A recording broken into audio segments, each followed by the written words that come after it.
말씀을 시작해 볼까요? 사랑하는 시온가족 여러분, 예전에 컬러 복사기가 처음 나왔을 때 한동안 가짜 돈이 유행했습니다. 컬러 복사기로 돈을 복사해서 마치 진짜 돈처럼 사용했었지요. 특히 10만 원짜리 수표는 복사를 하면 진짜와 구별하기 어려울 정도였다고 합니다. 한국은행에 가면 이런 가짜 돈을 구별하는 사람들이 있습니다. 수많은 돈 중에서 매일 진짜와 가짜를 구별하는 것이 그 사람들의 일입니다. 그런데 이 사람들을 훈련시킬 때 어떻게 훈련시키는지 아십니까? 훈련하는 동안 매일 하루에 수백 번, 수천 번 진짜 돈만 만지도록 한다고 합니다. 그렇게 한동안 진짜만 계속해서 만지다 보면 어느 순간 가짜 돈을 딱 만지는 순간에 바로 그게 가짜인지를 알게 된다고 하더군요. 진짜와 가짜를 구별하는 법은 그렇습니다. 진짜를 아주 잘 알면 가짜를 쉽게 구별할 수 있습니다. 진짜가 몸에 익은 후엔 익숙한 그것이 아닌 다른 모든 것은 가짜라고 봐도 되겠지요. 물론 처음에 진짜를 익숙하게 하는 데는 많은 시간과 노력이 필요합니다. 그러나 진짜가 정말 익숙해지면 가짜는 오히려 이상하게 느껴지는 것이겠지요. 저는 그리스도인의 삶도 마찬가지라고 생각합니다. 예수 그리스도를 구주로 받아들이고 우리가 거듭난 자가 되어서 세상을 살아갈 때 어떻게 사는 것이 거듭난 자로 진짜 그리스도인으로 살아가는 것인지 처음엔 잘 모릅니다. 배워야 하는 것이죠. 그때 가짜가 뭐다라고 걸 나열하는 것보다 진짜가 무엇인지를, 진짜 그리스도인 삶이 무엇인지를 계속 알아가고 또 그걸 반복하고 그렇게 살다 보면 처음엔 익숙하지 않고 이상하게 느껴질지라도 그런 삶을 계속해서 살아가다 보면 진짜 그리스도인의 삶이 어느 순간 우리에게 익숙해지겠지요. 그렇게 되고 나면 그 다음엔 그것이 아닌 것, 그렇게 살아가는 것이 아닌 것은 다 가짜 그리스도인의 삶인 줄을 저절로 알게 되지 않을까요? 오늘은 갈라디아서 5장 말씀을 통해서 그런 진짜 그리스도인의 삶, 그것에 대한 이야기를 한번 같이 해보려고 합니다. 또 이야기를 들으면서 그것이 우리에게 익숙해지는 시간이었으면 좋겠습니다. 사랑하는 시온가족 여러분, 우리 구주께서 십자가에 달려 돌아가심으로 우리는 참 자유를 얻게 되었습니다. 새 생명을 주시고 죄를 용서해 주셔서 이 땅에 살아가는 우리에게 참 자유를 주셨습니다. 갈라디아서 5장 13절의 말씀처럼 우리에게 주신 자유를 가지고 그리스도인으로 육체의 욕망을 따라 살지 말고 다른 사람을 사랑함으로 종노릇하라 라고 말씀하셨습니다. 물론 우리가 성도가 되었다고 해서 완전한 존재가 되었다는 말은 아닙니다. 우리는 종노릇하기보다는 왕노릇하기를 좋아합니다. 그런데 어떻게 우리가 누군가를 사랑함으로 종노릇할 수가 있을까요? 오늘 본문 바로 앞에 구절인 갈라디아서 5장 16절 17절의 말씀은 그런 우리에게 이렇게 말합니다. 읽어보겠습니다. 내가 또 말합니다. 여러분은 성령께서 인도하여 주시는 대로 살아가십시오. 그러면 육체의 욕망을 채우려 하지 않을 것입니다. 육체의 욕망은 성령을 거스르고 성령이 바라시는 것은 육체를 거스릅니다. 이 둘이 서로 적대 관계에 있으므로 여러분은 자기가 원하는 일을 할 수 없게 됩니다. 아멘. 성경 말씀은 분명히 우리가 육체를 따라 살면 그런 일이 불가능하고 성령을 따르고 그분을 의지하고 그분의 도우심을 입으면 사랑으로 종노릇할 수 있다. 육체를 따라 살면 우리가 사랑으로 종노릇 살 수 없지만 성령을 따라 살면 우리가 사랑으로 종노릇할 수 있다고 말합니다. 하지만 그리스도인들 중에서도 많은 사람들은 여전히 성령을 따라 사랑으로 종노릇하며 살기보다는 육체의 욕망을 따라 사는 것을 더 좋아하는 것 같습니다. 우리가 육체를 따라 살면 육체의 일들이 우리 삶 속에 현저하게 드러납니다. 외적으로 볼 때는 멀쩡하게 보여도 속으로는 아주 부패하고 문란하고 타락함이 우리 모두에게 있습니다. 자기 중심적으로 살면서 어리석게도 자신을 포기하고 미신과 술 취함과 방탕의 자리로 나아갑니다. 더욱 심각한 일은 사람들 사이의 관계가 깨어진다는 것입니다. 부부 관계도 깨어지고 가족 관계도 깨어지고 이웃과의 관계도 깨어지고 더 나아가 원수가 되기도 합니다. 그런 삶은 가짜 그리스도인의 삶입니다. 진짜 그리스도인의 삶이 아닙니다. 처음에 이야기 드렸던 진짜 그리스도인의 삶, 그것이 무엇일까요? 오늘 본문은 성령을 따라 살아가는 삶에 대해서 말합니다. 그런 삶에는 성령의 열매가 나타나지요. 어떤 일이 일어날까요? 먼저 오늘 본문의 앞부분인 22절, 23절을 우리 같이 읽어보면 좋겠습니다. 그러나 성령의 열매는 사랑과 기쁨과 화평과 인내와 친절과 선함과 신실과 온유와 절제입니다. 이런 것들을 막을 법이 없습니다. 아멘. 우리가 잘 아는 성령의 9가지 열매에 대한 이야기입니다. 앞선 19절에선 육체의 행실이라고 말했는데 22절에서는 성령의 열매는 이라고 말하는 거지요. 이 두 가지 사이에는 약간의 차이가 있습니다. 육체의 행실은 정확히 말하면 육체의 행실들은 이라고 복수로 말해야 하고 한 가지가 아니라 여러 가지 일들이라는 의미입니다. 반면에 성령의 열매는 단수 한 가지라는 뜻입니다. 19절에서 21절까지, 그 앞에 있는 19절에서 21절까지는 육체의 일들에 말하는데요. 이 부분도 우리 한번 읽어볼까요? 같이 읽겠습니다. 육체의 행실은 환히 드러난 것들입니다. 곧 음행과 더러움과 방탕과 우상숭배와 마술과 원수맺음과 다툼과 시기와 분냄과 분쟁과 분열과 파당과 질투와 술취함과 흥청망청 먹고 마시는 노름과 그와 같은 것들입니다. 내가 전에도 여러분에게 경고하였지만 이제 또다시 경고합니다. 이런 짓을 하는 사람들은 하나님 나라를 상속받지 못할 것입니다. 아멘. 말씀처럼 이 육체를 따라 사는 일은 복잡합니다. 혼란스럽습니다. 부조화스럽습니다. 일관되거나 어떤 통일된 삶이 아닙니다. 육체적인 쾌락의 추구, 자기중심적인 삶, 깨어지는 관계 등으로 복잡하고 다양하게 나타납니다. 그런데 성령의 열매는 한 가지입니다. 일관성과 통일성이 그 속에 있습니다. 물론 9가지 열매로 나누어서 이야기했지만 모양은 달라도 그 속에는 일관되고 통일적인 무언가가 흐르고 있습니다. 그리스도인의 진짜 삶, 즉 성령을 따라 사는 삶, 여기에는 어떤 면을 보더라도 이렇게 일관되고 통일되게 흐르는 무언가가 그 안에 있어야 한다는 말입니다. 가정생활도, 직장생활도, 교회생활도 어느 면을 들여다봐도 그 안에 일관성과 통일성이 있습니다. 그것이 진짜 그리스도인의 진짜 삶입니다. 성령의 열매는 성령으로부터 나는 열매입니다.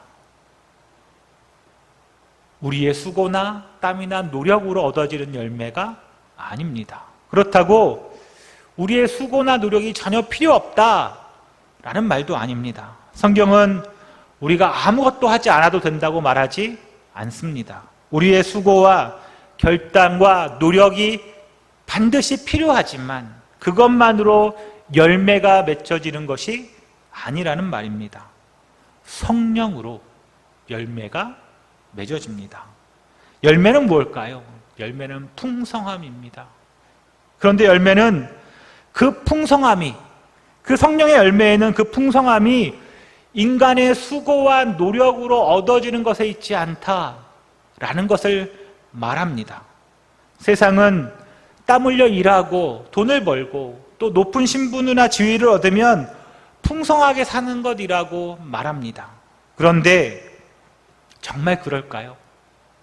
진짜 풍성함은 성령을 따라 살 때 가능합니다. 성령을 따라 그리스도인의 이 진짜 삶을 살아갈 때 열매가 맺히고 그 열매의 부요함과 넉넉함이 우리에게 풍성함을 가져다 줍니다. 열매는 다른 말로도 표현할 수 있습니다. 뭘까요? 맛, 향, 아름다움 이런 것들을 상징합니다. 열매가 주렁주렁 붙어있는 과일 나무를 보는 것은 기쁨입니다. 더군다나 또 그런 열매는 맛까지 좋겠지요. 성령을 따라 사는 삶에는 그런 열매의 향과 맛과 아름다움이 있습니다. 오늘 우리가 읽었던 성경은 성령의 열매를 9가지로 말합니다. 그것을 묶어보면 크게 3가지 묶음 정도로 됩니다. 첫 번째는 하나님을 알 때 생기는 열매입니다. 3가지가 있는데요. 그 중에 제일 먼저 나오는 열매가 사랑이지요. 세상은 이성 간에 또 혹은 좀 더 나가서 부모와 자녀 간의 이 사랑을 사랑이라고 말합니다. 하지만 세상의 모든 사랑, 세상이 보여주는 모든 사랑, 그 이상의 사랑이 있는데 바로 하나님의 사랑입니다. 우리 인간은 이 하나님의 사랑을 알 때 비로소 진짜 사랑을 알게 됩니다. 조건이나 자랑에 근거하지 않는 그 하나님 자신의 성품과 은혜에 속한 무조건적인 사랑이야말로 진짜 참 사랑입니다. 여러분, 이 사랑을 경험해 보셨나요? 하나님은 이 사랑을 위해서 자기를 희생하시고 하나밖에 없는 아들을 세상에 보내신 그 하나님의 사랑, 그것을 알아야 사랑 때문에 종노릇할 줄 아는 참 사랑이 무엇인지를 우리가 알게 됩니다. 우리가 사는 세상은 늘 배고프고 목마른 세상입니다. 끊임없이 무언가를 찾아 헤매는, 그래서 예수님이 말씀한 것처럼 목마른, 갈증이 끊임없는, 갈증이 가득한 세상입니다. 그래서 이제 사람들은 자기를 희생하는 이 무조건적인 사랑을 잘 모릅니다. 우리가 사는 세상이 아프고 고통스러운 것은 어쩌면 그것 때문인지도 모르겠습니다. 하나님의 사랑을 알게 되면 그 삶에 기쁨이 있습니다. 다른 성경에서는 이것을 희락이라고 말하지요. 물론 세상에도 기쁨이 있습니다. 무엇을 성취하거나 얻을 때 우리는 기쁨을 느낍니다. 하지만 그런 기쁨은 정말 자세히 들여다보면 내용이 없는 기쁨이거나 혹은 죄된 기쁨일 때가 많습니다. 다른 사람들 마음에 상처를 주면서 다른 사람들로부터 무언가를 뺏으면서 얻게 되는, 자기를 기쁘게 하는 것입니다. 사람들은 일시적으로 느끼는 기쁨을 기쁨이라고 생각하지만 하나님의 참 사랑을 알게 되면 참된 기쁨이 무엇인지를 경험하게 됩니다. 우리의 공로나 자질에 근거하지 않은 이 무조건적인 하나님의 사랑을 알 때 사람은 사랑받는 하나님으로부터 사랑받는 사람이 느끼는 참 기쁨을 누리게 됩니다. 우리도 세상을 살면서 이런 참 기쁨의 그림자를 맛본 적이 있습니다. 우리가 배우자를 만나 서로 사랑할 때 얼마나 기쁨이 넘쳤는지 우리는 다 기억할 것입니다. 정말 누군가가 나를 진실하게 사랑하는 그 순간 우리 영혼이 얼마나 기쁜지를 경험해 보았지요. 그런데 이것은 참 기쁨의, 진짜 사랑의 작은 그림자들입니다. 하나님이 우리를 사랑하는 것을 알 때 그 사람은 참 기쁨을 누립니다. 순전한 기쁨이라고 하지요. 남을 아프게 하거나 빼앗으며 누리는 기쁨이 아닙니다. 내가 기쁘고 남도 기쁘고 그렇게 하는 것이 순전한 기쁨입니다. 내용도 있습니다. 열매를 만들어내는 기쁨이 있습니다. 잠깐만 기쁜 것이 아니라 질고와 고난 안에서도 결코 빼앗기지 않는 그런 기쁨입니다. 오직 성령을 따라 사는 삶에만, 그 성령을 따라 사는 성도의 삶에 이 참 기쁨이 있습니다. 우리는 세상을 다른 것으로는 뒤집지 못합니다. 우리가 성령을 따라 살면서 하나님의 사랑을 알고 그 사랑이 가지고 오는 기쁨이 뭔지를 알아야 세상을 바꿀 수 있는 힘이 생깁니다. 사람의 능력이 아무리 탁월해도, 사람의 능력이 아무리 뛰어나다고 해도 그것으로는 세상을 바꿀 수 없습니다. 우리 안에, 우리 속에 하나님이 주시는 기쁨을 가져야 비로소 우리가 세상을 이길 힘을 얻게 됩니다. 이렇게 하나님의 참 사랑을 알면 또 우리에게 무엇이 생길까요? 참된 화평이 생깁니다. 우리가 사는 세상은 늘 내가 최고이어야 하는, 내가 최고가 되기 위해서 치열하게 경쟁하는 세상입니다. 모두가 다 자신이 최고가 되어야 한다고 생각하니까 얼마나 경쟁이 치열하겠습니까? 학교나 직장이나 우리 세상 어디를 가도 전쟁터와 같습니다. 약육강식이라고 하지요. 그 치열한 경쟁 속에서 엄청난 압박과 투쟁을 겪어가며 우리가 살아갑니다. 그런데 결론은 뭔가요? 최고는 단 한 사람뿐입니다. 그래서 우리의 마음은 늘 평화롭지가 않습니다. 그러나 이 하나님의 무조건적인 사랑을 알 때 영혼 속에 우리 자신을 더 이상 업그레이드하지 않아도 되는 그런 참 안식을 누리게 됩니다. 하나님께서 나를 사랑하시는 것으로부터 오는 평화와 자유와 안식이 생깁니다. 진짜 그리스도인으로 성령을 따라 사는 성도들의 영혼 속에 맺히는 이 성령의 열매 때문입니다. 사랑과 기쁨과 화평입니다. 사랑, 기쁨, 화평, 이 세 가지를 알고 나면, 이 세 가지를 알고 경험하며 그 안에서 우리가 살아가게 되면 다른 사람들을 다르게 대하기 시작합니다. 주님을 모르고 성령을 따르지 않고 육체를 따라 살아가면, 육체를 따라 살아가게 되면 늘 관계가 깨어집니다. 왜냐고요? 늘 상대를 경쟁 상대로 보니까 그를 사랑하고 품어보기보다는 그를 누르고 내가 올라가야 하니까 올바른 관계가 맺어질 수 없습니다. 하지만 성령을 따라 살아가는 삶을 살고 그때 하나님이 주시는 귀한 복을 경험하게 되면 다른 사람을 대하는 자세가 달라집니다. 무엇이 달라질까요? 먼저는 오래 참습니다. 인내라고 하죠. 오래 참는 것. 해코지하고 나쁜 짓을 하고 내게 그렇게 어렵게 하고 힘들게 하고 그래서 나의 분노를 나에게 분노를 쏟아내는 사람들에 대해서도 오랫동안 견디고 참아낼 수 있습니다. 사람을 쉽게 포기하지 않게 되지요. 내 잣대와 내 기준을 가지고 그 사람을 대하지 않습니다. 그 사람을 저울질하지 않게 되는 거죠. 오래 참는 것, 사실 이것은 신앙의 정수와 같습니다. 하나님의 때와 방법이 있는 줄을 우리가 알기 때문입니다.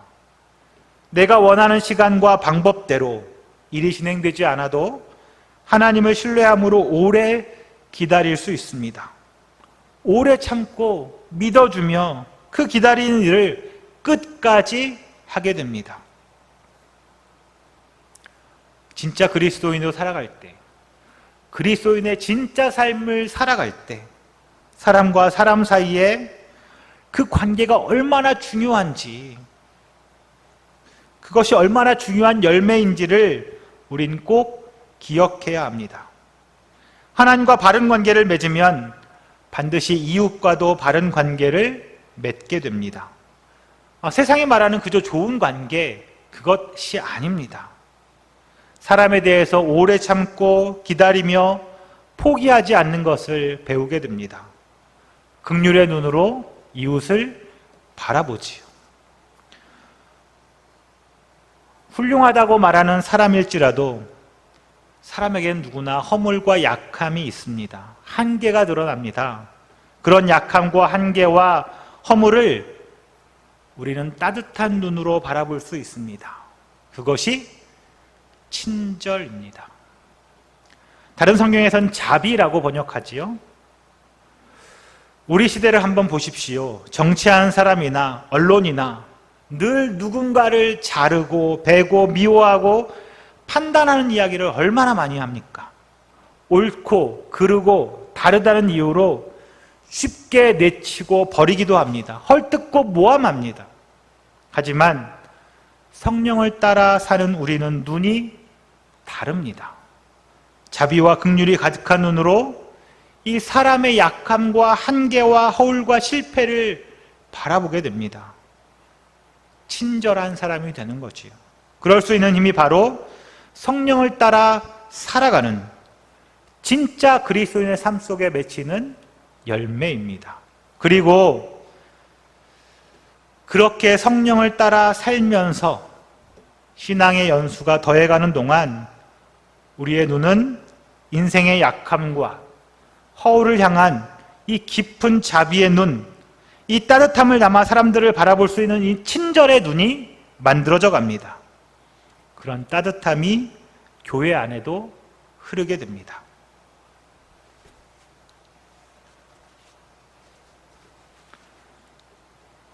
자비 말씀드렸는데 자비가 있으면 무엇이 따라올까요? 선함입니다. 양선이라고 하지요. 선함, 양선, 이것을 한마디로 말하면 선행입니다. 사람들의 한계와 약함을 이해하는 눈으로 그들을 바라보고 긍휼히 여기면 사람들을 긍휼히 여기는 마음이 정말 지극해지면 자기 것으로 내 것으로 다른 사람들의 필요를 채우고 싶어집니다. 나를 희생해서 나의 돈과 시간을 들여서 이웃에게 필요한 것들을 공급하는 것, 그것이 선함, 선행입니다. 목회자로서 저는 우리 시온 가족들이 그런 가족이 되기를 꿈꿉니다. 사랑하는 교회 공동체의 가족과 이웃들의 그 한계와 약함을 그리고 아픔과 실패를 바라보면서 따뜻한 눈으로 그들을 품어줄 수 있기를 기대합니다. 정말 가능하다면, 아니, 조금만 살 수 있다면 우리의 물질과 시간을 나누어서 가족과 이웃의 아픔을 만지고 헤아려 줄 수 있는 그 선함, 그런 선행을 보여줄 수 있는 그런 귀한 공동체가 우리 시온교회 가족들이 되기를 꿈꿉니다. 그것은 큰 교회만 할 수 있는 것이 아닙니다. 교회의 규모가 중요하지 않습니다. 작다고 못하는 것이 아닙니다.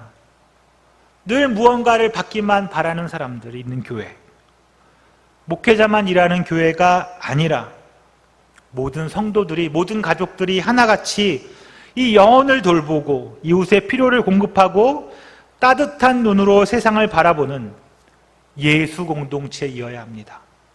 나의 시간과 물질과 에너지를 다른 사람들을 위해 쓰는 선한 공동체로 우리가 살아가야 합니다. 하나님의 성령을 따라 사는 성도들은 그렇게 살 수 있다고 믿습니다. 그렇게 살 때 우리 삶에 더욱 큰 부요와 풍요로움이 있습니다. 내 것을 남을 위해 쓸 때 비로소 참 부요가 무엇인지를 알게 됩니다. 전 우리 시온교회가 그런 공동체라고 믿습니다. 그렇게 살아왔고 그리고 앞으로도 그렇게 살아갈 것입니다. 하나님으로부터 오는 사랑과 기쁨과 화평이 무엇인지를 아는 사람이 다른 사람을 향해서 오래 참고 자비와 양선으로 대하는 눈을 갖기 시작하면서 내 안에 자기 속에서도 귀한 열매가 만들어집니다. 성령을 따라 살며 이웃에게 잘 베푸는 성도의 삶에는 인격적인 열매가 맺힙니다. 그것이 바로 신실입니다. 충성이라고도 하지요. 우리 주변에는 재능 있는 사람이 참 많습니다. 그러나 신실한 사람은 의외로 많지 않은 것 같습니다. 신분이나 부나 재능 때문에 그것을 배우고 따라하려는 사람들은 많습니다. 그러나 하나님께 정말 진실하게 마음을 들인 충성스럽고 그리고 신뢰할 만한 사람들을 만나는 일은 그렇게 쉽지만은 않습니다. 저는 우리 시온 가족들에게서 그런 충성스럽고 신실함을 보게 됩니다. 주님께 중심이 있고 주님께 속해 있으며 하나님 앞에 충성스럽고 변함없이 진실하게 사는 분들입니다. 그런 우리 시온교회 가족 한 분 한 분이 얼마나 보석 같은 존재이고 얼마나 소중한 존재인지를 이미 우리 서로도 너무나 잘 알고 있지 않습니까? 그렇게 서로를 아끼고 이웃을 소중하게 여기면 우리 속에 이 신실함이라는 것이 만들어집니다. 그리고 동시에 온유함도 만들어지지요. 온유, 이것이 무슨 뜻일까요? 저는 온유가 이 성경에서 말하는 성품들 중에서 가장 아름다운 것이라고 생각합니다. 온유는 겸손과 부드러움과 그리고 강함이 다 붙어있는 성품입니다. 혹시 주변에 그런 사람 있나요? 혹시 성격이 좋고 겸손하고 아주 부드럽다면 어떨까요? 그런 사람이 혹시 너무 물러터져서 아니오라는 말을 잘 하지 못하지는 않던가요? 온유는 그런 것이 아닙니다. 겸손해서 언제나 남을 먼저 헤아리지요. 절대로 말로 다른 사람을 아프게 하지 않습니다. 늘 부드럽고 따뜻합니다. 하지만 동시에 매우 강인하기도 합니다. 진리에 굳게 서서 불의와 타협하지 않습니다. 그렇다고 거칠지도 않은 것이지요. 그래서 참 어렵습니다. 그것이 온유입니다. 정말 귀한 성품이지요. 절제는 치우치지 않는 것입니다. 자기를 잘 관리하고 다스려서 절대로 지나치게 하지 않는 것을 말합니다. 이런 9가지의 성품, 성령이 만들어내는 귀한 열매는 억지로 막을 수가 없다라고 성경은 말합니다. 성령을 따라 살면 누구나 다 맺는 열매라는 것이지요.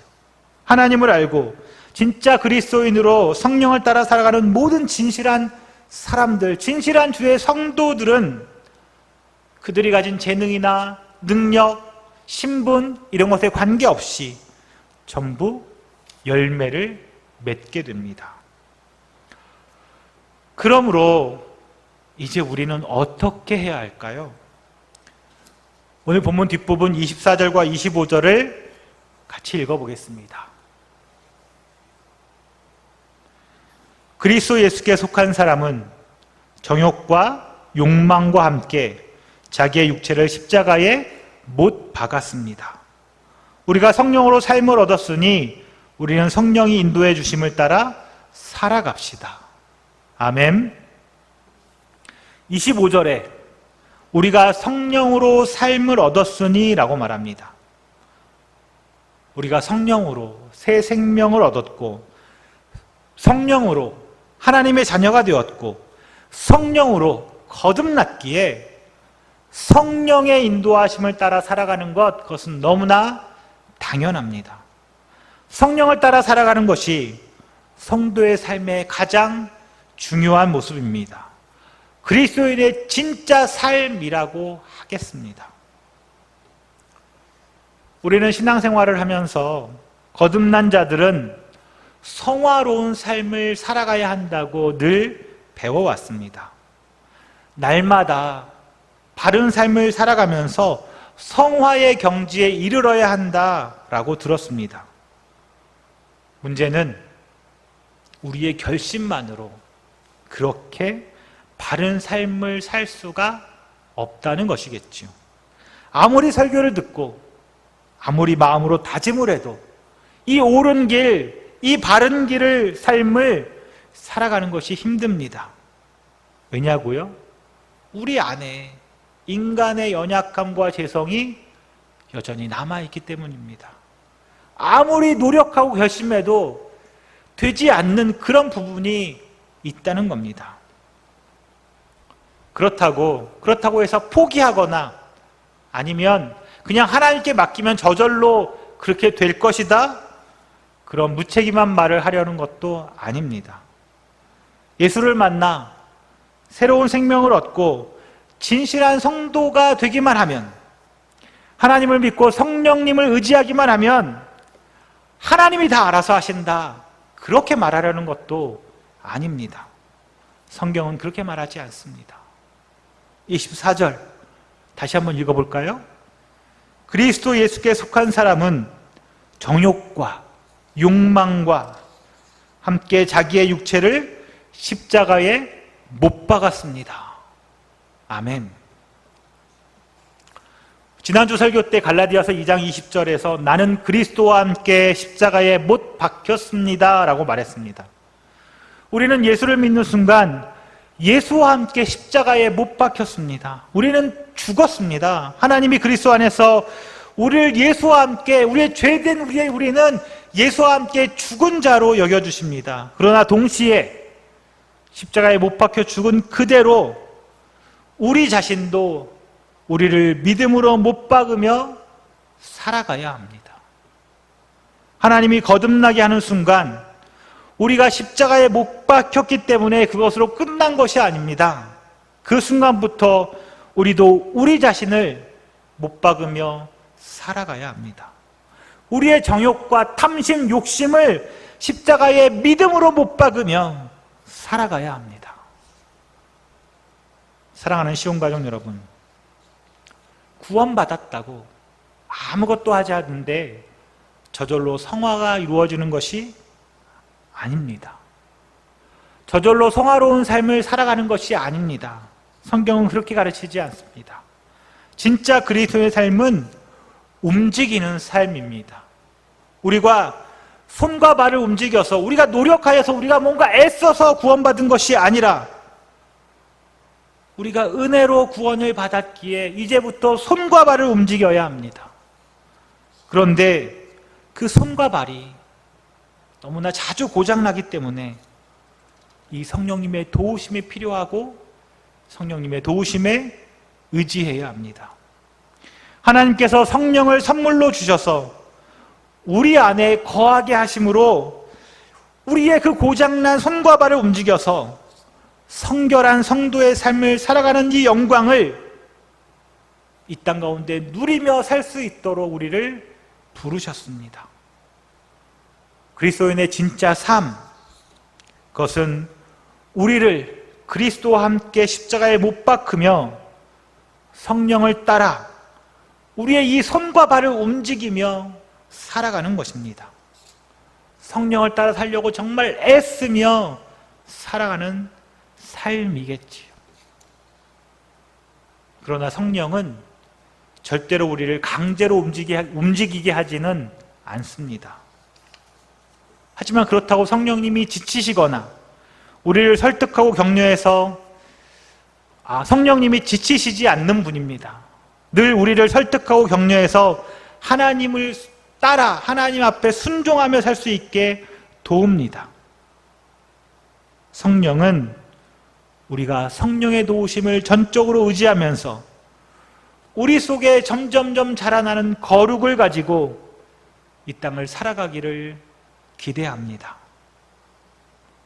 진짜 그리스도인의 삶, 그 모습이 우리 시온가족 모두에게 가득하기를 간절히 소망합니다. 성령을 따라 세상을 이기는 삶이 무엇인지를 알고 그렇게 살아가기를 기대합니다. 그런 아름다운 성령의 열매가 우리 모두에게 나타나고 그 속에서 은혜의 풍성함을 누리며 사는 시온 가족이기를 간절히 바랍니다. 그러실 우리 모두를 사랑하고 축복합니다. 기도하겠습니다.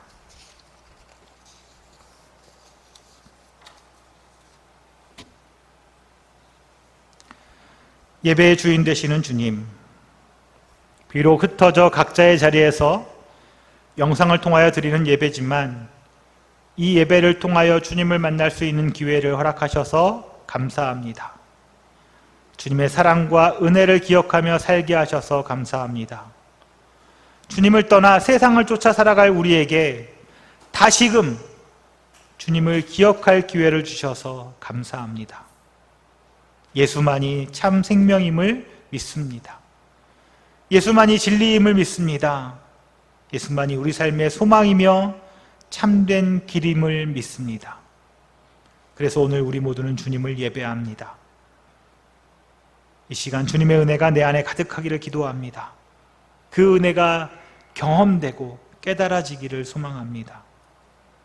그 은혜를 가지고 이 땅 가운데서 성령을 따라 그리스도인의 진짜 삶을 살아가겠습니다.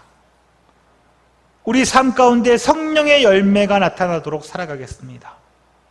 매일 우리의 육체의 욕망을 십자가에 못 박으며 살겠습니다.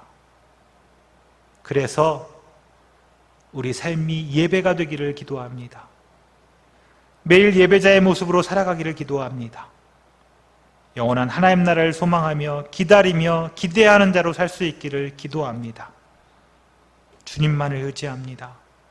주님만을 바라봅니다. 주님만을 경배합니다. 주님의 길을 따라가려고 합니다. 주님 도와주옵소서. 예수님의 이름으로 기도합니다.